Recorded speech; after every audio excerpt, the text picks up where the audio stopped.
Hello everyone, welcome to education player by Jyoti. आज के इस वीडियो में हम एनसीईआरटी साइंस का नेक्स्ट टॉपिक करेंगे। नेक्स्ट चैप्टर है ये चेंज अराउंड अस।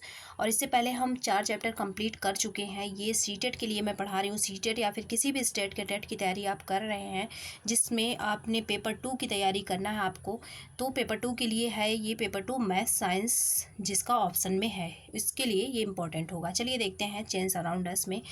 हाँ, और एक बात, अगर आप इस वीडियो को पूरा देख लेते हैं तो एक भी क्वेश्चन इस वीडियो मतलब कि अगर इस चैप्टर से बनता है तो बाहर नहीं जाएगा, क्योंकि इसमें मैं सारी चीज़ों को इंक्लूड की हूँ।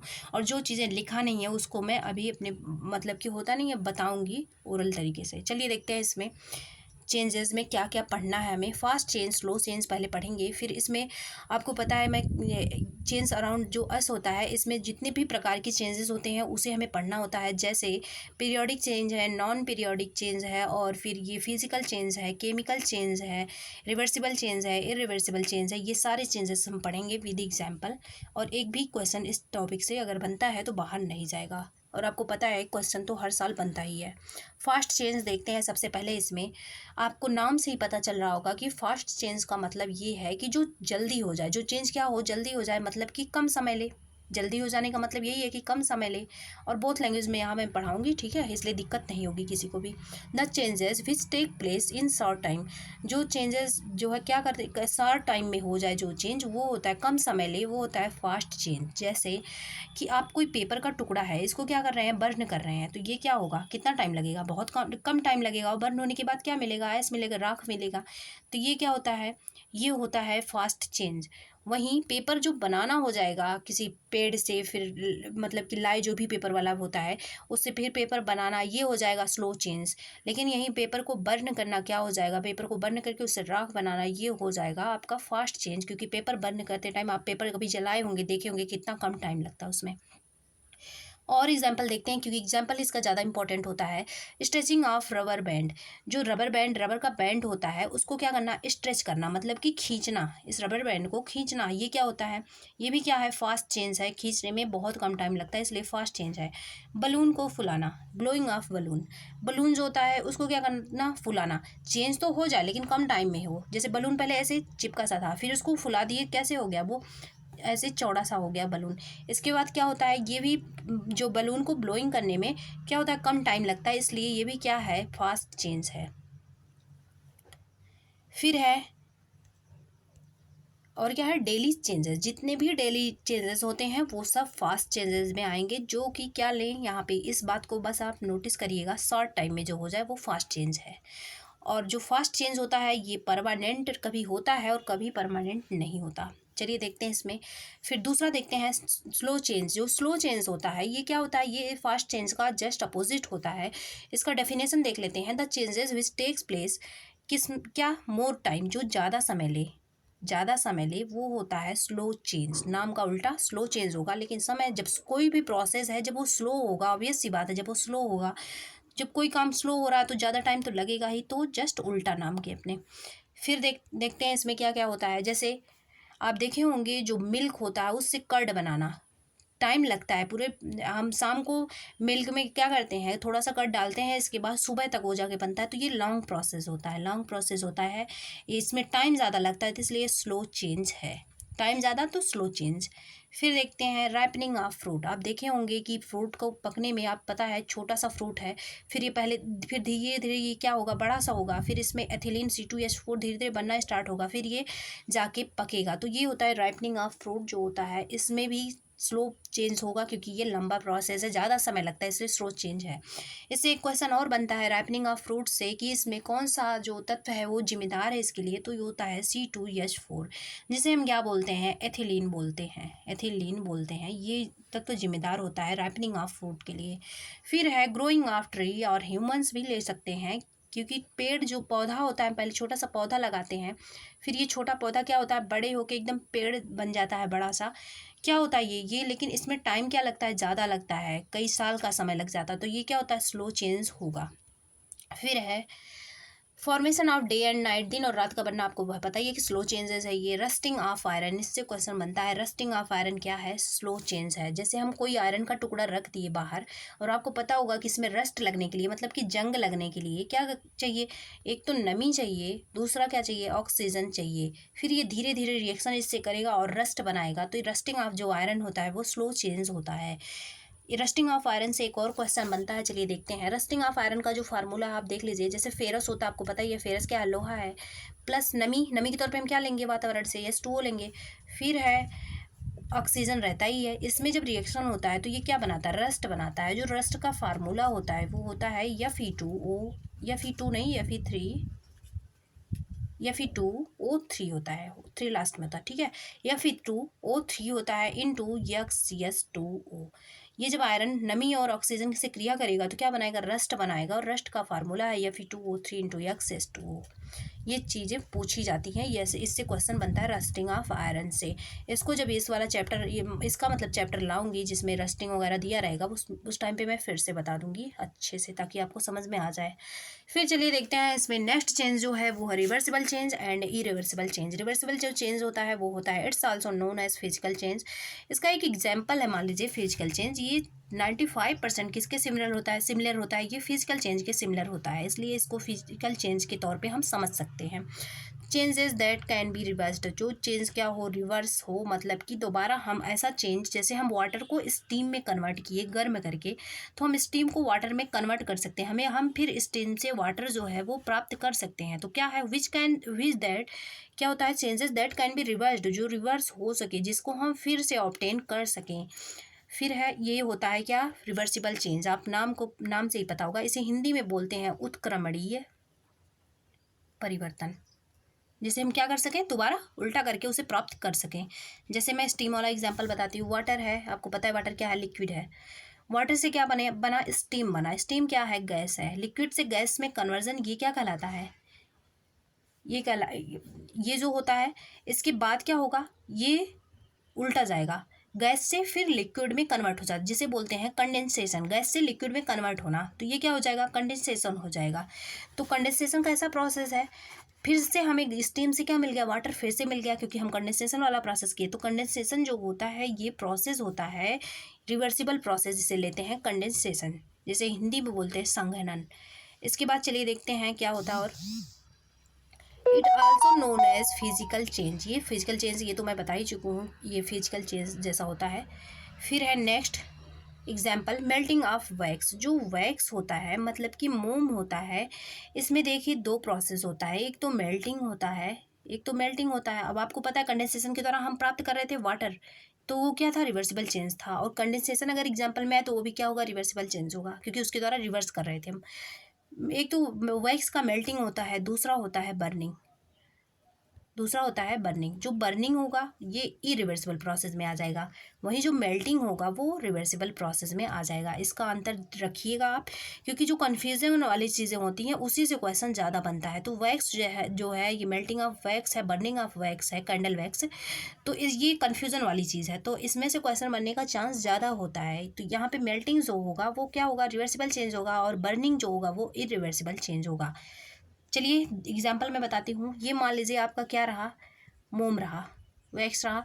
इसके बाद क्या होगा, ये मेल्ट हो रहा है, ये मेल्ट होके ऐसे ऐसे आपको पता होगा कि साइड साइड में से गिर जाता है। तो लेकिन जो मोम, जो मतलब कि सॉलिड मोम था, वो जो मेल्ट होके यहाँ पे गिरता है तो मोम जैसा ही बिल्कुल रहता है। तो वो क्या हुआ, मेल्टिंग, इसका क्या हुआ, रिवर्सिबल प्रोसेस। लेकिन ये जो यहाँ पे बर्न हो रहा है, ये प्रोसेस यहाँ पे बर्न होने में क्या यूज़ हो रहा है, बर्न होने में ऑक्सीजन यूज हो रहा है, मतलब कि केमिकल यूज़ हो रहा है। तो ये क्या हो जाएगा, ये इरिवर्सिबल चेंज हो जाएगा, मतलब कि क्या हो जाएगा, जिसे बोलेंगे केमिकल चेंज भी होता है, जिसे बोल सकते हैं।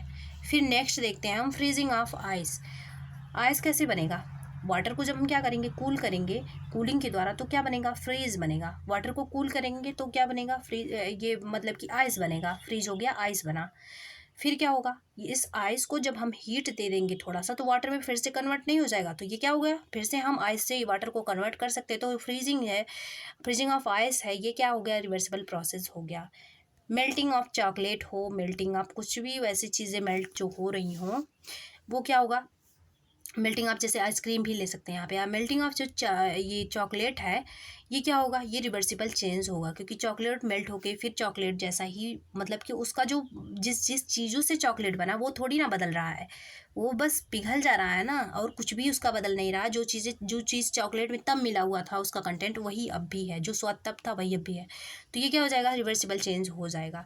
फिर है फोल्डिंग ऑफ पेपर, ये तो बिल्कुल ईजी है। जो फोल्डिंग ऑफ पेपर है, कोई पेपर इसको फोल्ड कर दिए, फिर दोबारा से हम ऐसे इसको यहाँ से फोल्ड कर दिए, फिर दोबारा से इसको ऐसे फैला लेंगे, तो ये रिवर्सिबल चेंज है जिसको हम पुनः ऑब्टेन कर सकें। फिर है इरिवर्सिबल चेंज, इसका उल्टा होता है इरिवर्सिबल चेंज, जिसमें the changes can be reversed, जो change reverse can not be, यहाँ पे कैन नॉट भी ध्यान रखिएगा, जो चीज़ें रिवर्स ना हो सके, रिवर्स नहीं हो सकती, मतलब कि क्या होगा, वो ऑब्वियस सी बात है, जब जो चेंज रिवर्स नहीं होगा वो क्या हो जाएगा, वो चेंज परमानेंट हो जाएगा, तभी तो रिवर्स नहीं हो रहा, वो परमानेंट के लिए चेंज हो गया। चलिए देखते हैं इसका एग्जाम्पल क्या होता है। बर्निंग ऑफ कैंडल, अभी मैं बता चुकी हूँ, वैक्स या कैंडल का क्या करना, बर्निंग होना या मेल्टिंग होना। जो मेल्टिंग था वो क्या था, वो था रिवर्सिबल, वहीं जो बर्निंग है वो क्या है, इस बात को लिख लीजिएगा आप। बर्निंग जो है ये क्या है, ये इरिवर्सिबल है, ये फिजिकल चेंज है, ये केमिकल चेंज है।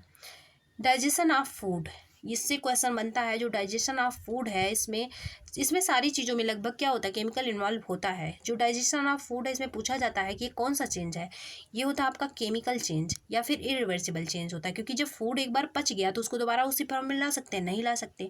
तो ये केमिकल चेंज या फिर इरिवर्सिबल चेंज होता है। और इसमें पूछा जाता है कि जब डाइजेशन ऑफ फूड होता है तो स्टमक के द्वारा कौन सा तत्व जो है, कौन सा हार्मोन रिलीज किया जाता है, तो वो होगा हाइड्रोक्लोरिक अम्ल या Cl।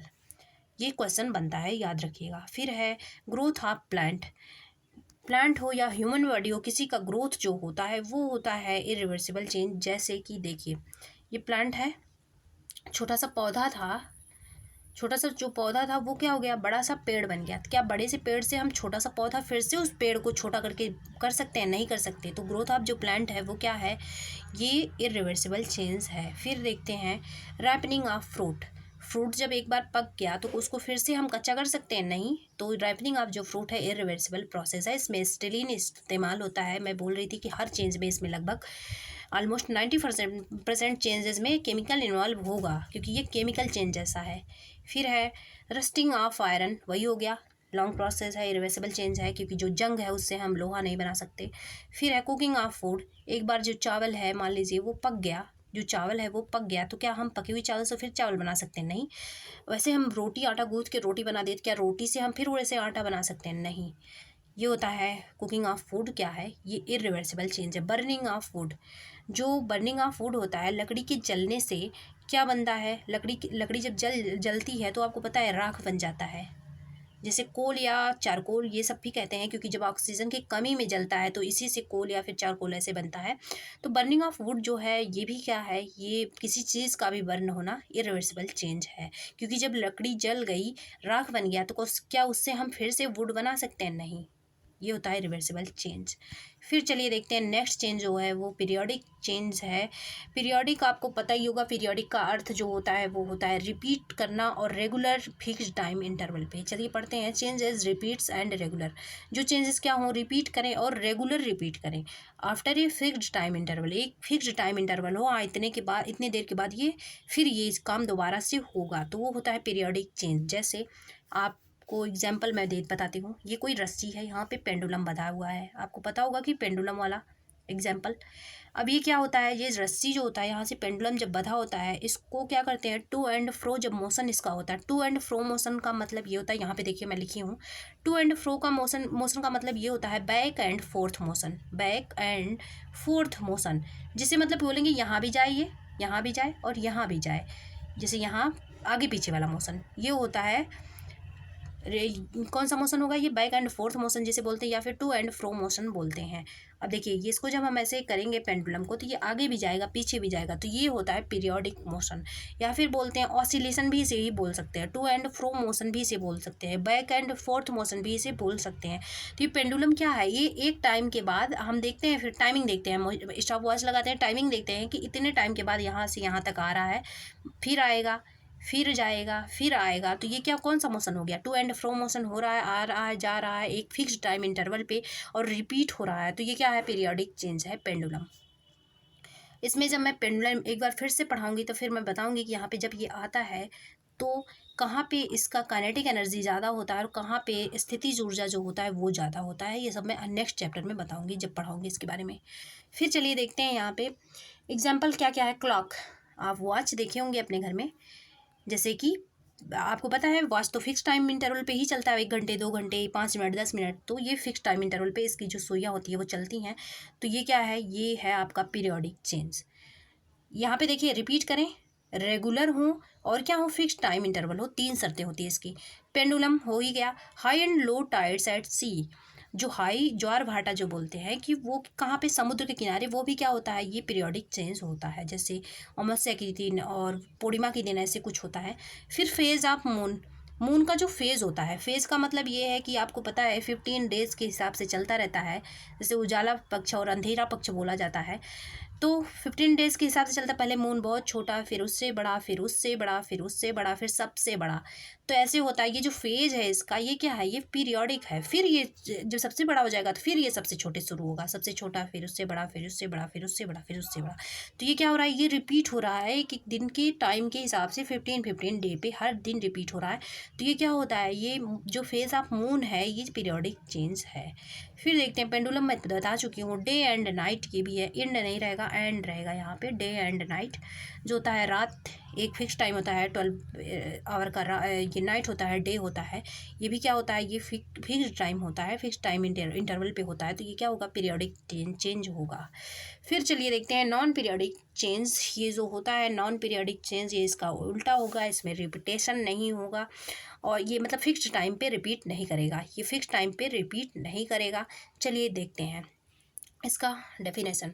The changes which don't repeat themselves, जो खुद से रिपीट ना करे after a regular time interval, repeat कर सकता है लेकिन जो रिपीट करने का इसका टाइम है वो फिक्स्ड ना हो, are known as non periodic change. वो क्या कहलाता है, नॉन पीरियोडिक चेंज कहलाता है। यहाँ पे देखिए, which do not repeat themselves, फिर है after a regular interval of time, मतलब कि रिपीट करता है लेकिन वो रेगुलर टाइम पे रिपीट नहीं करता। कब रिपीट करेगा ये पता नहीं होता है, रिपीट करेगा भी या नहीं ये भी पता नहीं होता। रिपीट कर भी सकता है, नहीं भी कर सकता, लेकिन इसमें जो टाइम इंटरवल होता है वो क्या होता है, वो फिक्स नहीं होता। ये नॉन पीरियोडिक मोशन हो गया या नॉन पीरियोडिक चेंज हो गया।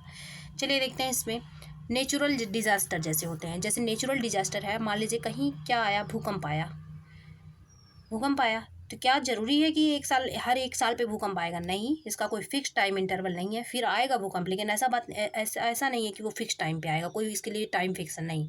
तो ये नॉन पीरियोडिक हो गया। अब देखते हैं जो इसमें ज़्यादातर एग्जाम्पल नेचुरल डिजास्टर से ही होते हैं। चलिए देखते हैं, लाइक अर्थक्वेक, भूकंप हो गया, हरिकेन हो गया, चक्रवात जिसे बोलते हैं, साइक्लोन, साइक्लोन मतलब चक्रवात होता है, ये हो गया, तूफान है, चक्रवात है, और क्या है, रोलिंग ऑफ बॉल्स, जो बॉल होते हैं उनका रोल करना, ऐसे ऐसे पता है आपको रोल करते हैं, तो इनका पता नहीं होगा कि हर टाइम पे ये फिक्स टाइम पे रोल करेंगे, ये फिक्स नहीं होता है, इसलिए नॉन पीरियोडिक होते हैं, नो पीरियोडिसिटी होती है इसमें। आपको समझ में आ गया होगा, इसमें टाइम इंटरवल फिक्स नहीं होता, कभी भी आ सकता है ये। फिर चलिए देखते हैं नेक्स्ट है desirable change and undesirable change. आपको पता होगा कि जो डिज़ायरेबल चेंज है मतलब कि जिसको चाह के चेंज कराया जाए, जो हमारे फेवर में हो, मतलब कि हमारे लिए क्या हो, बेनिफिशियल हो, मतलब कि लाभदायक हो, इतना चीज़ें इसके लिए बोल सकते हैं। वो चेंज कैसा होता है, डिज़ायरेबल होता है, इसके नाम से भी अब पता होगा कि हमारे डिज़ायर के हिसाब से हो। चलिए इसमें देखते हैं, इसका डेफिनेशन पढ़ते हैं। Changes that are beneficial to living beings, जो सजीव चीज़ों के लिए क्या हो, बेनिफिशियल हो, and that we want to happen, और जिसका होना हम चाहें कि ये हो, इज़ कॉल्ड डिज़ायरेबल चेंज। जिसको हम चाह के करते हैं वो होता है डिज़ायरेबल चेंज, जो हमारे चाहने से होता है, या फिर मतलब कि हम चाहते हैं कि ऐसा हो, हमारे फेवर में हो, हमारे लिए पॉजिटिव हो। मेन बात ये होती है इसमें। As milk changing into curd, हम मिल्क से कर्ड खुद ही बनाते हैं, ये हमारे लिए क्या होता है, अच्छा होता है, बेनिफिशियल होता है, लाभदायक होता है, हमारी बॉडी के लिए हेल्पफुल होता है ये। रैपनिंग ऑफ फ्रूट, फ्रूट पकता है तो हम खाते हैं, ये भी हमारे लिए अच्छा है। कुकिंग ऑफ फूड, ये भी हम अपने अच्छे के लिए बनाते हैं, अपने फेवर में। सीजनल चेंज, सीजनल चेंज से भी आपको लाभ पता होगा, जब सीज़न चेंज होता है तभी हमें धान, गेहूँ, ये चीज़ें मिलती है। अगर ठंडी ना पड़े तो गेहूँ नहीं होगा, गर्मी और बरसात ना हो तो धान नहीं होगा। तो हमें जो अलग अलग प्रकार के फसल मिल रहे हैं वो किससे मिल रहे हैं, सीजनल चेंज से। तो जो सीजनल चेंज हो रहा है वो हमारे लिए डिज़ायरेबल चेंज कहलाएगा। अब चलिए देखते हैं इसमें नॉन डिज़ायरेबल चेंज। या फिर बोलेंगे अनडिज़ायरेबल चेंज। अनडिज़ायरेबल चेंज आपको नाम से ही पता चल रहा होगा कि जो चेंज हमारे फेवर में ना हो, हमारे लिए हार्मफुल हो, हम उसको ना चाहें कि वो हो, इसके बाद भी वो हो, हमारी इच्छा के विरुद्ध हो, तो वो होता है अनडिज़ायरेबल चेंज। जैसे changes that are not useful, जो यूज़फुल नहीं होगा तभी तो हम चाह रहे हैं कि ना हो वो। Useful to man and the environment, एक तो जो लिविंग बींग्स हैं उनके लिए भी यूज़फुल नहीं है, दूसरा तो एनवायरनमेंट जो है उनके लिए भी यूज़फुल नहीं है, क्योंकि अगर एनवायरनमेंट के लिए यूज़फुल होता तो ये लिविंग बींग्स के लिए भी यूज़फुल होता। Are called undesirable change. जैसे स्पॉइलेज ऑफ फूड, आपको पता होगा कि जब खाना जो भोजन होता है वो बेकार हो जाता है तो हम क्या ऐसा चाहते हैं कि भोजन बेकार हो? नहीं, लेकिन हो जाता है बैक्टीरिया के कारण। रोटिंग ऑफ फूड स्टफ़, जो खाने की सामग्री होते हैं उनका क्या होना? बेकार होना। फूड अर्थ फ्लड है, मतलब कि बाढ़ जो होता है, फ्लड बाढ़ आना चाहते नहीं है पर आता है, क्योंकि इससे बहुत नुकसान होता है, तो अनडिज़ायरेबल चेंज है ये। अर्थक्वेक है, हम चाहते नहीं फिर भी होता है, अनडिज़ायरेबल है। वोल्केनो है, ये वोल्केनो इरप्शन है, हम चाहते नहीं फिर भी होता है, हमें नुकसान ही पहुंचा के जाता है ये, तो ये अनडिज़ायरेबल चेंज है। रस्टिंग ऑफ आयरन, जो रस्टिंग ऑफ आयरन है इसको भी हम नहीं चाहते, क्योंकि इससे लोहा हमारा बेकार होता है, तो ये क्या होता है? अनडिज़ायरेबल चेंज है, फिर भी ये होता है, नमी मिल जाती क्योंकि इसको। फिर नेक्स्ट टॉपिक देखेंगे पाश्चुरीकरण। इसके जो इसकी जो खोज किए थे, और लुइस पास्चर नाम के साइंटिस्ट किए थे, ये फ्रेंच के थे, इन्होंने खोज किया था पाश्चुरीकरण। अब आप देख लीजिएगा सन इसका क्या है, कितने सन में इन्होंने खोज किया था, ये काम आपका है, आप देख लीजिएगा कितने सन में, हो सकता कभी पूछ ले। चलिए देखते हैं इसमें। इसमें पदार्थ को हाई फ्लेम पे गर्म किया जाता है, अप्रॉक्स 62 कहीं कहीं दिया रहता है, कहीं कहीं 70 दिया रहता है डिग्री सेल्सियस पर। क्या किया जाता है? गर्म किया जाता है, फिर तेज़ी से ठंडा किया जाएगा, एक गर्म किया जाएगा देर तक, फिर क्या होगा? उसे फिर तेज़ी से ठंडा किया जाता है। जैसे एग्जाम्पल, मिल्क को क्या करते हैं पाश्चुरीकरण में? 30 मिनट तक हम गर्म करते हैं, कितने पे? अप्रॉक्स 60 मैं इसलिए लिखी हूँ क्योंकि ये एवरेज पे आएगा, कहीं 62 देता है, कहीं 65 देता है, तो अप्रॉक्स 60 डिग्री सेल्सियस पे 30 मिनट तक गर्म करना, फिर क्या करना? उसे ठंडा कर देना, ये होता है हमारा ठंड कर देना उसे, ये होता है पाश्चुरीकरण। और इसे क्या करते हैं? जब हाई फ्लेम पे 72 डिग्री सेल्सियस पे करते हैं तो हम 15-15 सेकेंड के लिए इसको ढक देते हैं, तो ताकि इसमें जो भाप बने, स्टीम बने, उससे जो बैक्टीरिया हों वो क्या हों? वो मर जाएं, तो यही होता है पाश्चुरीकरण। इसमें क्या होता है? Milk spoil due to base, ये जो होता है, अगर हम ऐसा ना करें, पाश्चुरीकरण ना करें, तो क्या होगा? मिल्क जो है वो ख़राब हो जाएगा, किसके कारण? बेस के कारण, मतलब कि जो छोटे छोटे बैक्टीरिया होते हैं उनके कारण हमारा मिल्क जो है ये क्या हो जाएगा? ये ख़राब हो जाएगा। फिर चलिए देखते हैं, इसमें आपको समझ में आ गया होगा। अगर 72 डिग्री सेल्सियस पे करते हैं तो 15 सेकेंड के लिए क्या करते हैं?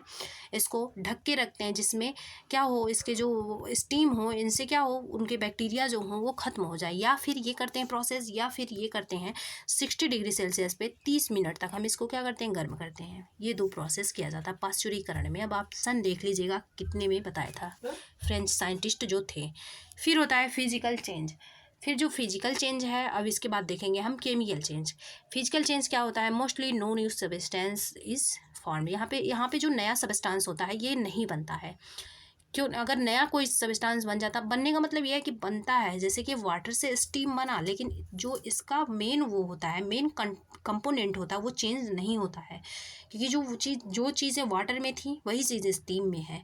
जैसे कि कैंडल वैक्स, जो कैंडल है, इसमें क्या होगा?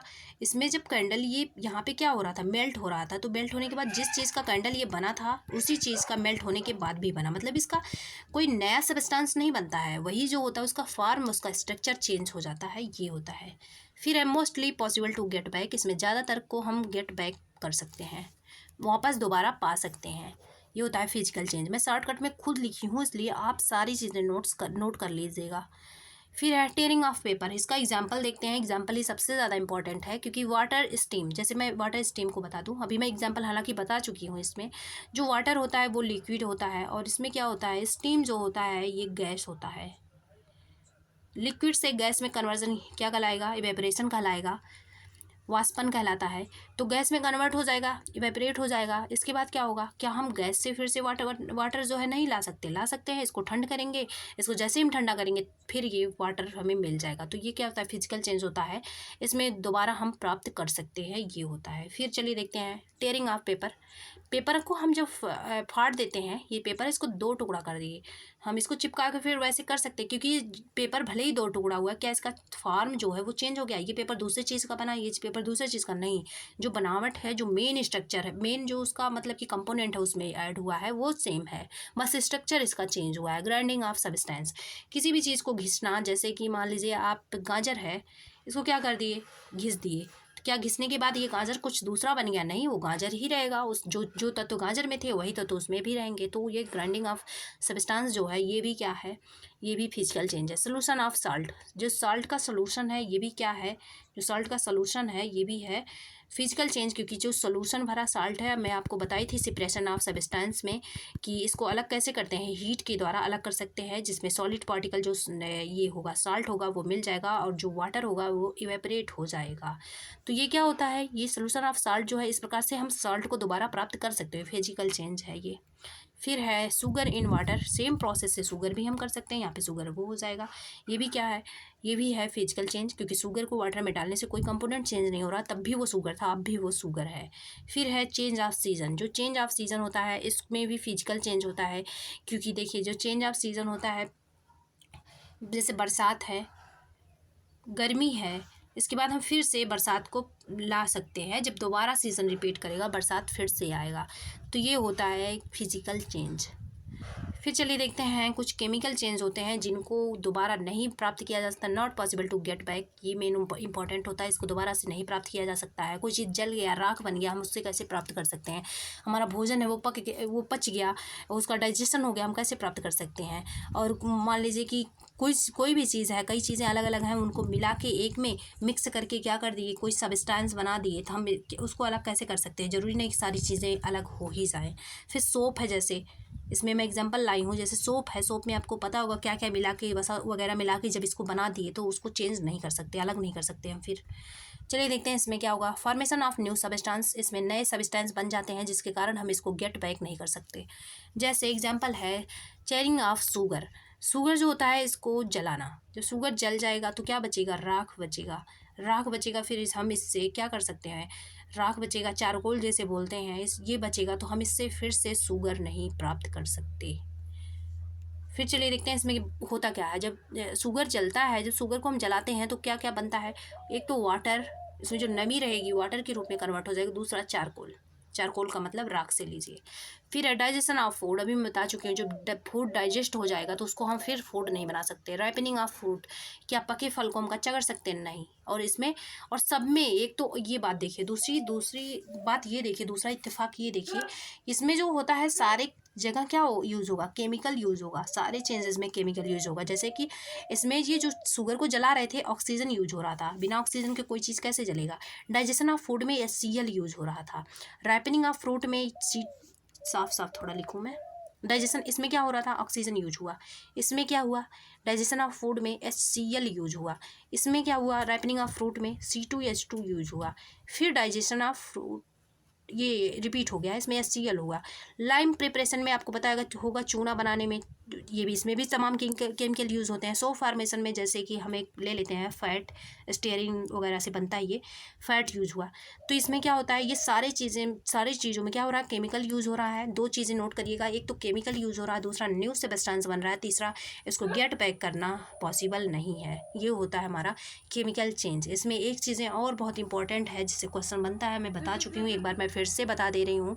कैंडल वैक्स जो होता है, इससे क्वेश्चन 100% बन ही जाता है, क्योंकि देखिए मेल्टिंग जो होता है इसका फिजिकल चेंज है, या फिर बोल सकते हैं रिवर्सिबल चेंज है, और जो बर्निंग है वो क्या है, वो केमिकल चेंज है, मतलब कि इरिवर्सिबल चेंज है। इस बात को आप एक बार फिर से रिपीट कर लीजिए, ध्यान रखिएगा जो कैंडल वैक्स होता है, क्योंकि इसमें माइन्यूट सा अंतर है बर्निंग में और मेल्टिंग में। बर्निंग में आपको पता होगा कि इससे भी आप रिलेट कर सकते हैं, कोई चीज़ बर्न हो रहा मतलब ऑक्सीजन यूज हो रहा है, तो केमिकल यूज हो रहा मतलब कि इरिवर्सिबल है, मतलब कि जलने के बाद आपको पता ही है कि उसको फिर से नहीं प्राप्त किया जा सकता, तो इरिवर्सिबल हो गया। ऑक्सीजन यूज हो रहा है, प्लस क्या हो रहा है, ये प्रोसेस जलने वाले का यूज हो रहा है। ये मत सोच लीजिएगा कि ये तो मोम पिघल के फिर से आएगा तो क्यों नहीं प्राप्त कर सकते, वो प्रोसेस जो है जलने का। और ये क्या है, केमिकल चेंज है क्योंकि ऑक्सीजन इसमें ऐड हो रहा है। बस इस चैप्टर में इतनी ही चीज़ें इंपॉर्टेंट थी, बाकी मैं प्रीवियस ईयर करवा दूंगी इसके जो भी प्रीवियस ईयर के क्वेश्चन होंगे, क्योंकि आपको पता है कि जब एक बार सिलेबस चैप्टर वाइज कंप्लीट हो जाए फिर लास्ट में मुझे क्या करना है, लास्ट में सारे पीवाईक्यू करवा दूंगी, जितने भी साल के पीवाईक्यू सबको मैं करवा दूंगी। उस टाइम पे आपका रिपीट हो जाएगा, तब तक आपका बस यही काम है कि जो चैप्टर है इनको क्लियर करते रहिए। प्लस जब भी आप देखते हैं नोट्स ज़रूर बनाया करिए, नोट्स ज़रूर बनाया करिए। फिर नोट्स नहीं बनाएंगे आप तो कोई भी पेड बैच का नोट खरीद लेंगे, नोट्स खरीद लेंगे, जिसमें खरीदने के बाद पता नहीं क्या कंटेंट मिलेगा क्या नहीं मिलेगा। पुराने नोट्स जो होते हैं उनको बेच देते हैं थोड़ा बहुत बस मॉडिफिकेशन करके, तो ज़रूरी नहीं है आप नोट्स खरीदें, नोट्स खुद बनाइए। जो खुद का नोट्स होगा वो सबसे बेटर होगा, कितना भी आप रुपया देके पेड नोट्स खरीद लीजिए। क्योंकि अगर आप जो मैं यहाँ पे पढ़ाई हूँ, ये जो भी मैं PDF यहाँ पे बनाई हूँ, इससे अच्छा नोट्स पेड नोट्स नहीं मिलेगा, क्योंकि मैं कुछ चीज़ें छोड़ी ही नहीं हूँ इसमें। जो भी चीज़ें इंपॉर्टेंट है सब कुछ मैं बता दी हूँ। और देखिए अगर मान लीजिए कहीं आपको लगता है कि नहीं कि ये चीज़ तो छूट गया, तो वो चीज़ या तो इंपॉर्टेंट नहीं होगा या फिर मैं PYQ में कवर करूँगी। क्योंकि आपको पता होगा मैं पिछली साल नहीं, मैं अभी 2 महीने पहले ही स्टार्ट की हूँ पढ़ाना। इसमें देखिए जो होता है, मैं पिछली बार जब सीटेट का एग्ज़ाम हुआ था 7 ऑफ जुलाई को, इसमें मैं क्या की थी, जो लोग हम मुझसे PYQ पढ़े होंगे, मैं एक एक क्वेश्चन के पीछे लगभग 1 से 2 मिनट उसमें जितने भी कॉन्सेप्ट लगते थे, जितने भी थ्योरी वाले पोर्शन थे, मैं सब कुछ क्लियर करती थी। अगर लास्ट में कोई वो वाला वीडियो मतलब कि प्रीवियस ईयर वाला ही वीडियो देखा होगा तो भी उसमें उसको बहुत हेल्प हुआ होगा, क्योंकि मैं जब क्वेश्चन कराती थी तो जो चारों ऑप्शन रहते थे मैं चारों ऑप्शन के बारे में बताती थी, फिर चारों ऑप्शन से जो भी क्वेश्चन बन सकते थे उनको बताती थी। एक एक क्वेश्चन के पीछे समझ लीजिए आपका 10 क्वेश्चन तैयार हो रहा था। इस टाइप से मैं प्रीवियस ईयर करवा रही थी। अगर आपको विश्वास ना हो देख लीजिएगा, आप यूट्यूब पे वो पड़ा है प्रीवियस ईयर। इसलिए मैं जो भी चीज़ें अभी मान लीजिए, अगर कोई भी टॉपिक ऐसा लगता है कि इसमें नहीं है, कोई भी मतलब की है पॉइंट, वो सारे प्रीवियस ईयर में कवर हो जाएंगे। हालांकि इससे बाहर एक भी क्वेश्चन नहीं जाएगा इस चैप्टर से। ओके, अगर क्लास पसंद आए तो लाइक सब्सक्राइब कर लीजिएगा, शेयर भी कर दीजिएगा। Thanks for watching.